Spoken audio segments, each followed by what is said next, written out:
Carla Bennett, 32, folded the last of the laundry into a worn plastic basket and placed it by the radiator, where the air was marginally warmer. Her fingers, red and chapped, lingered on the sleeve of her son's jacket, a sleeve she'd mended 3 times already. There was no point replacing it. There was no money for replacements. Not this month. Maybe not next either. She crossed the small apartment, her slippers dragging against the uneven linoleum, and sat at the kitchen table. The light above flickered dimly before settling into its usual dull yellow hue. In front of her, spread like paper soldiers before a general, were her last few crumpled bills. $19. She counted them slowly, not because she expected them to multiply, but because she wanted the moment to last. Every time she did this, she felt like she was gambling with time. Rent was due in a week. The heating bill was already late. The refrigerator hummed its protest, nearly empty but stubbornly alive. Jason's photo stared back at her from the shelf beside the table. Army uniform, pressed sharp. Smile reluctant but proud. He had always hated taking pictures. The kids loved to trace his medals with their fingers when they couldn't sleep. He had died a hero, they told her. Died carrying his team out of an ambush in Afghanistan, a story that made the rounds on military forums for a month or two. A name carved into a wall now. Folded flag in the closet. A life reduced to ceremony and silence. Carla had not stopped moving since the day they handed her that flag. There was no choice. She worked nights as a janitor at an office complex, cleaning the same floors Jason once walked when he came home between deployments. Their world had shrunk, no more barbecues, no more family weekends at the park. Just school, work, bills, and worry. She had learned to stretch cans of soup, to reuse foil, to find warmth in blankets piled 6 deep. The kindness of neighbors had faded after the funeral flowers wilted. Now there was only grit. And guilt. Josh was 10. Emma was 7. Both were old enough to sense when she was pretending. They no longer asked for things. They didn't whine when dinner was just rice again. They had stopped mentioning toys or Christmas lights. When they walked past store windows, they did so quickly, eyes forward. Carla saw it all and felt every ounce of the childhood they were losing. But today, she made a choice. With Christmas only days away, she would use what she had to make a memory. Not a gift or a tree, those were luxuries. Just a small gesture, a simple outing. 1 hour in a warm place with warm food. That had to count for something. She dressed them slowly, layering sweaters beneath their coats, doubling socks inside boots with cracked soles. She found the least threadbare scarf for Emma and tucked it tight. Her own coat had a missing button and a fraying collar, but she folded it closed with determination. They walked together, the 3 of them, into a wind that turned every breath into vapor. The Milwaukee streets were dusted with new snow, soft and clean like a lie. Streetlights buzzed overhead. Their steps crunched against salted sidewalks. She chose Maple Flame, a diner she'd passed many times on the way to work. Its windows glowed with a soft yellow light, and its old neon sign flickered red against the falling snow. Inside, silhouettes leaned over mugs and newspapers. It looked like somewhere safe. That was all she needed. They stepped inside, the bell above the door ringing with a cheerier note than Carla felt. The warmth wrapped around them instantly, making their cheeks flush pink. Josh grinned, exhaling into his hands. Emma tilted her head, watching the waitress carry plates stacked with pancakes and bacon. Carla chose a booth near the back, away from the windows. She helped the kids out of their jackets and sat down across from them. A server came by with menus, nodding politely. Carla opened hers slowly, scanning prices. She knew before even looking what she could afford. 2 children's meals. No drinks, just water. Nothing for herself. The children didn't ask. They had learned. Carla handed the menus back and folded her hands in her lap, pressing her knees together beneath the table. She watched them closely, pretending not to be hungry, pretending the moment was just as full for her as it was for them. Josh chatted about the snow fort he tried to build with the neighbor boy. Emma showed her a drawing she had made in school, 3 stick figures holding hands beneath a crooked Christmas tree. Carla smiled and nodded, feeling her throat tighten. She watched as the children ate, their cheeks flushed, their hands holding warm forks. She focused on their eyes, their laughter, the simple joy of a shared meal. For that 1 hour, surrounded by strangers in a quiet booth, they were just another family out for dinner. She would remember that part. Not the cold that waited outside. Not the bills at home. Just this, her children smiling across a table, in the glow of soft lights, surrounded by warmth she had fought hard to give. The diner wasn't busy, just a few tables occupied by late shoppers and a couple of elderly regulars nursing coffee. The place had that old American charm, with checkerboard floors and vinyl booths, the kind of spot where people talked about football scores and weather reports. Carla kept her eyes down as the server returned with the meals, 2 kids' pancakes with fruit slices and paper cups of water. She nodded her thanks and busied herself helping Emma with her syrup. The children began eating eagerly, still polite, still cautious. Emma cut her pancakes into tiny pieces, arranging them like puzzle pieces before eating them one by one. Josh poured syrup too fast and grinned sheepishly when it spilled, dabbing at it with a napkin. Carla smiled. For a few precious minutes, the room disappeared and they were just a small family making a memory. She sipped water and tried to look relaxed, though her stomach ached with hunger. It had been 2 days since she'd eaten a proper meal. Most nights, she used the excuse that she had already eaten at work to convince the children not to worry. She'd grown used to falling asleep with hunger gnawing at her ribs. That, too, had become routine. A door creaked near the back, and a man emerged. Mid-50s, stocky, balding, with a thin mustache and a clipboard under one arm. His shirt bore the diner's logo, and the keys at his belt clinked with every step. He paused when he saw them, his gaze narrowing slightly before he turned to the counter and muttered something to the young server. She gave a quick, nervous nod.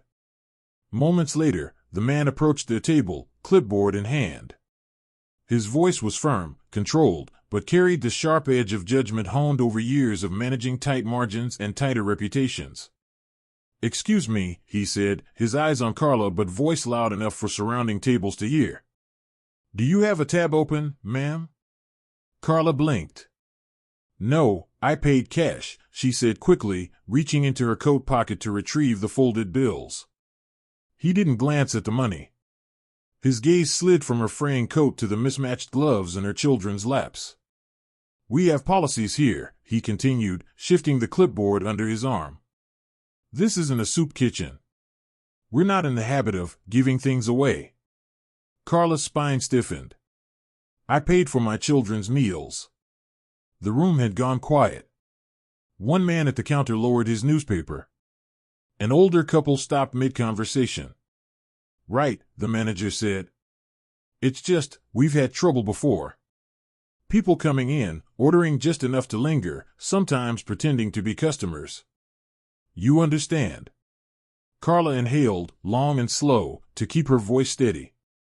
"I understand that my children are eating the meals I paid for." The manager didn't step back. "Where's your food then?" Her cheeks burned. "I'm not eating tonight." He glanced at the table, 2 children's meals, water cups, no entree for the adult. "I see," he said, voice lowering just slightly. "Ma'am, I'd ask that in the future, if you can't afford a full meal, maybe consider other options. We try to run a business here, not a charity." Josh looked up from his plate, confusion on his face. Emma's fork paused halfway to her mouth. Carla's throat clenched. "We'll go," she said quietly. "There's no need for dramatics," the manager said, though his words had already drawn attention. "Just something to keep in mind." She stood, gathering the children's coats with swift, practiced hands. "Put your gloves on," she told them softly. Josh hesitated, looking between his mother and the man. Emma's eyes shimmered, though she said nothing. Carla had taught them well, how to stay quiet when adults got loud, how to move quickly when it was time to leave. They stepped outside into the cold, boots crunching in the snow. The air bit at their faces. Carla adjusted Josh's scarf and buttoned Emma's coat all the way to the top. The silence around them was thick, the kind of silence that fills the lungs and refuses to let go. Inside, the diner returned to its low murmur. A few customers looked back to their plates. One or two stole glances out the window at the woman and her children walking away.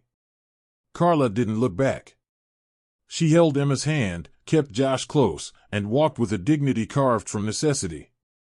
Her face was calm, but her chest ached. The shame weighed heavier than the cold. She had done nothing wrong, and yet she felt stripped bare. As they rounded the corner, the neon lights of the diner faded behind them, replaced by the dull gray of the Milwaukee night. Carla led her children home with her head high, not because she felt strong, but because they needed her to be. They didn't cry. Neither did she. There was no need for tears. Only survival. And tomorrow. The walk home was long, and the cold deeper than forecasted. The wind cut through their coats, wrapping icy fingers around their legs, their faces, even their breath. The sidewalks were dusted with snow, fresh and cruel, each flake another reminder that warmth was not free. Josh's boots squeaked with every step. Emma's mittens were damp from wiping her nose. Carla kept her eyes forward, counting corners like milestones, trying not to think about the diner or the sting in her chest. Their apartment sat above a closed-down dry cleaner, a two-bedroom space with creaking floorboards and thin walls. When they stepped inside, the warmth was only relative. The heater worked in fits, rattling like a cough, the heat never quite reaching the back bedrooms. Carla helped the children out of their coats, hung them by the door, and gently pulled off their boots. She set their socks by the register to dry, a small routine that had become as automatic as brushing teeth. Dinner, if it could be called that, was 3 cans from the pantry, 2 soups and 1 of peaches, all dented from being collected at a church giveaway the week before. Carla heated them on the stove, rotating the cans in a small saucepan because they had no microwave. She portioned out the soup evenly, pouring it into mugs instead of bowls so it would seem more full. The peaches she saved for last, spooning them into a single bowl the children could share. She lit 1 small candle on the kitchen table. Not for mood or holiday cheer, there was no Christmas tree this year, but for light. The bulbs in the overhead fixture had dimmed, and electricity wasn't something to take for granted. Emma clapped once when she saw the flickering flame, as if pretending they were celebrating something. Carla placed 2 sugar cookies on a chipped plate between the children. Church donated. Frosted in red and green, but cracked down the center like all things that had traveled too far. She folded herself into a chair, sipping water from a thermos she used to carry to night shifts. She hadn't eaten since Monday, but she didn't mention it.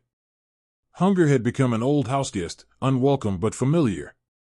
After dinner, Josh and Emma crawled into the shared bed beneath piles of mismatched blankets. Carla sat by them, brushing hair back from their foreheads. Their cheeks were still pink from the wind, but their eyes were soft, sleepy. They didn't speak about the diner. Children feel what words can't carry. They knew. And they loved her too much to ask questions she couldn't afford to answer. In the corner of the room sat an old box, dented at the edges, filled with Jason's memory. His uniform folded tight. Bronze star, sealed letters, creased photos, and a flag that still smelled faintly of ceremony. Carla hadn't opened the letters in years, not because she'd forgotten, but because the words were too steady, too sure, written by a man who believed the world would protect what he left behind.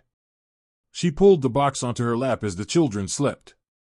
The candle's glow danced on the metal of the metals, glinting softly, like the whisper of past lives.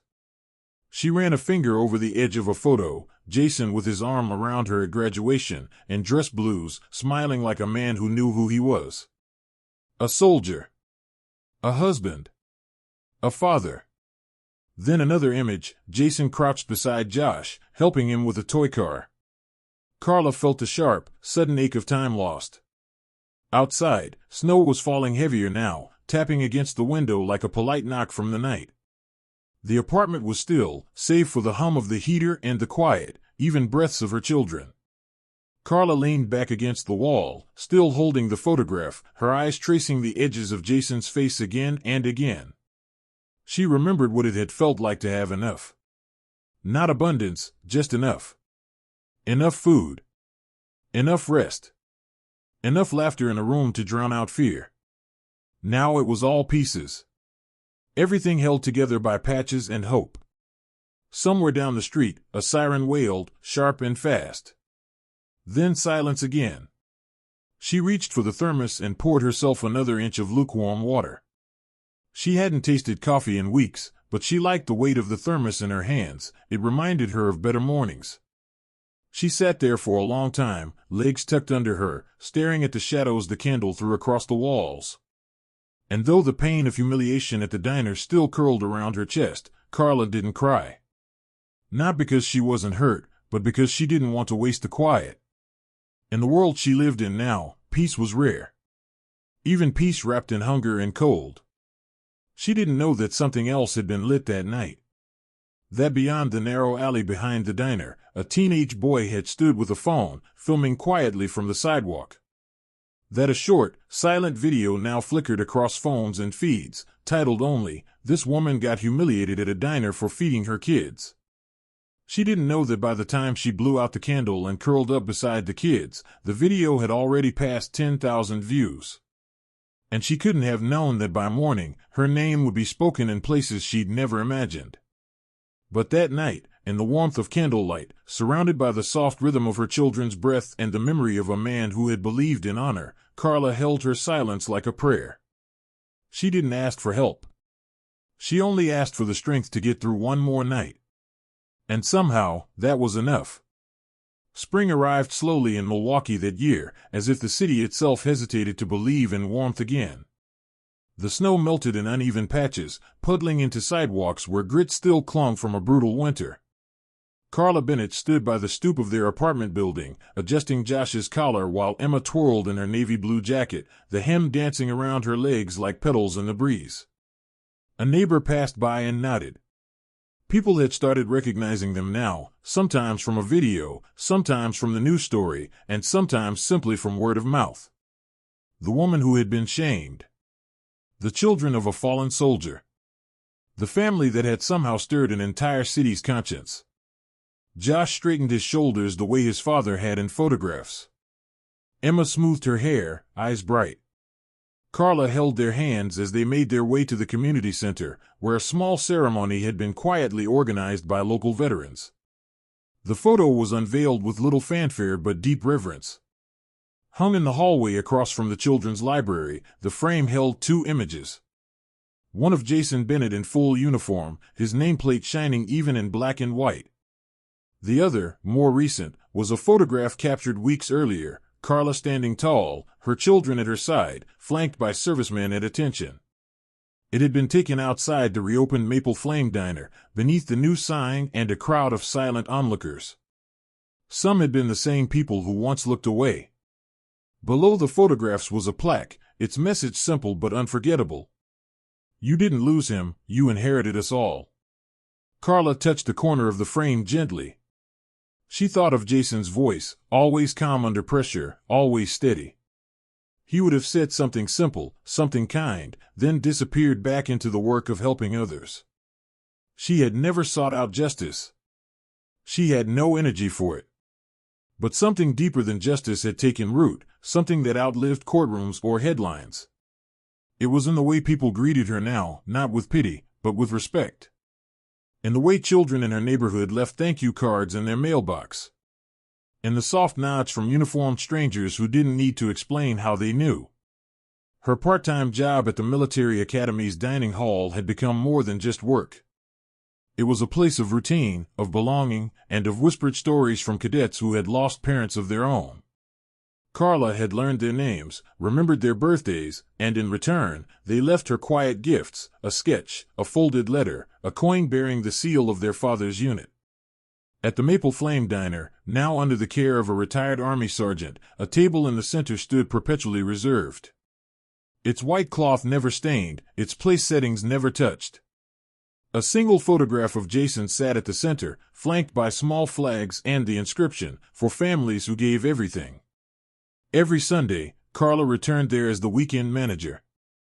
She wore a black apron and warm smile, helping in the kitchen, checking on patrons, organizing the shelf of pay-it-forward meal cards. On slow afternoons, she sipped coffee at the counter and listened as veterans talked, as teenagers asked about military life, as strangers left $5 bills behind for someone they'd never meet. One morning, a package arrived on their doorstep. Inside was a gift card for groceries and a small envelope. No note, no return address. But Carla recognized the signature scrawled in the system's receipt, Brian Levy, the former owner of the diner. The man who had humiliated her. She read the name again and again. There were no words of apology, but there didn't need to be. Guilt had finally found its path. She donated the card to a fund supporting military widows. Quietly. Without announcement. At night, Carla would sometimes sit by the old box of Jason's things. The medals were still there, the folded letters, the photos. But now there were new things too, a flyer from the Academy fundraiser, drawings Emma made of soldiers with capes, a coin stamped with the words "Valor never sleeps." Josh, now 11, had started volunteering at a local shelter with other cadets. He never said much about it, but Carla noticed the way he walked afterward, more sure, more steady. He had his father's posture. Emma had her father's eyes. They still didn't have much. Rent was still rent. Work was still work. But what they had was more solid than it had been before. They had a story now, one written not by loss but by what followed. Because kindness had found its way back. It had come in strangers' eyes, and meals left behind, and coins pressed into palms. It had come in the absence of bitterness, and the refusal to collapse.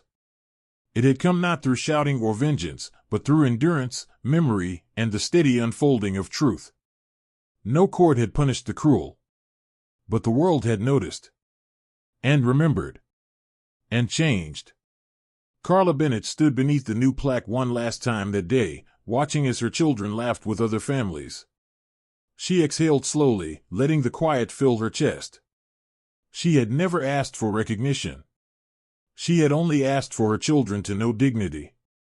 And now, they did. Kindness without question is enough.